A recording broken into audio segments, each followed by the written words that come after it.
Welcome back. School. It's officially back in session, or at least soon will be for most of West Michigan kids. It means change, right? This is a transition. It's all about change. That's right. And make sure parents or caregivers are setting kids up for success. Rebecca with Mercy Health Physician Partners in Jenison shared some tips on how to make sure children are prepared. I think there are a number of things parents can do to get their children ready for school. I think one of the most important things that they can do is just talk about it. Address the reality that it's normal to be nervous. And it's exciting to start new things, and just have the conversations with your child. What are you the most excited about? What are you looking forward to? What might make you nervous about starting the school year?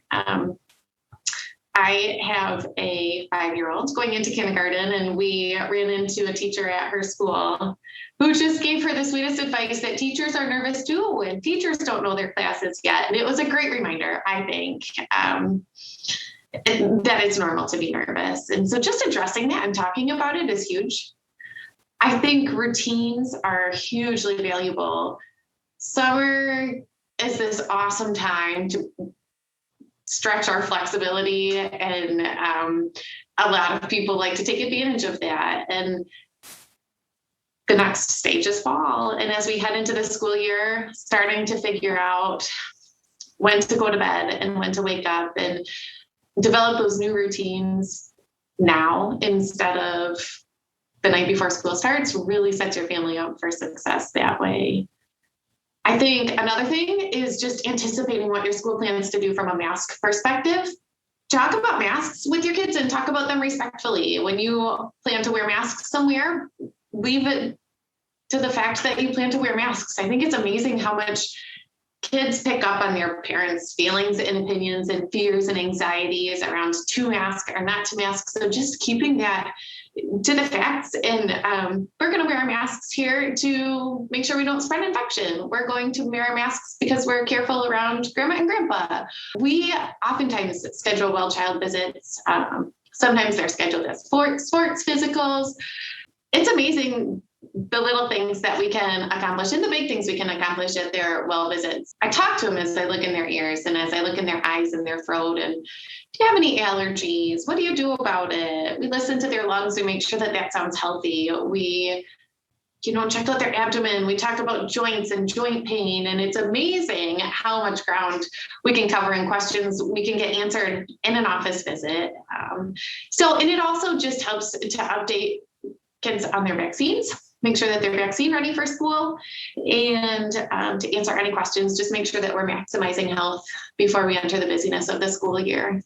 There are so many basics that we can just get back to, from modeling good behavior to talking about it and helping your kids to do it, like eating a healthy diet. I love to encourage people to eat 3 meals a day, get healthy snacks in between, but cut up your celery into pieces so that you can go into the fridge and easily eat it. Eating healthy, keeping healthy snacks available, exercise with your kids, find things to do together, go for bike rides or play tennis or shoot hoops or walk your dog together.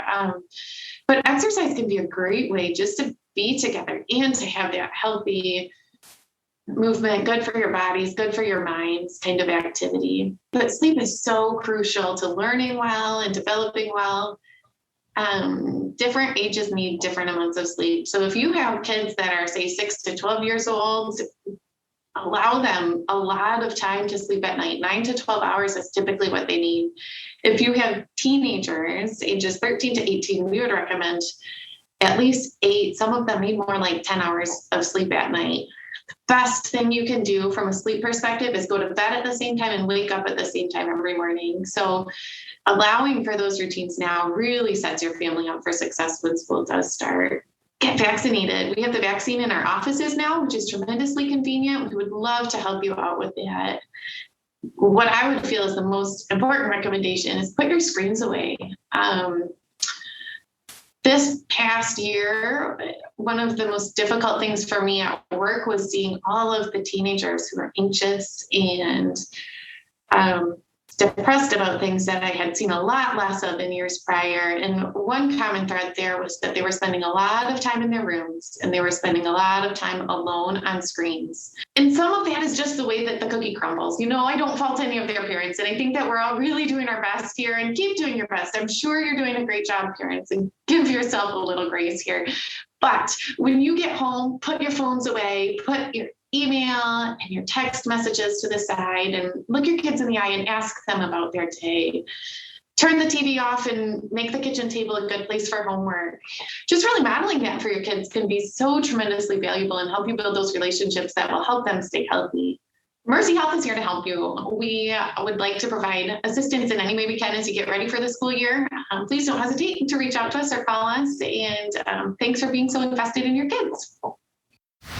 Here's wishing everyone has a wonderful and safe year. And for more information or to schedule an appointment, visit mercyhealth.com.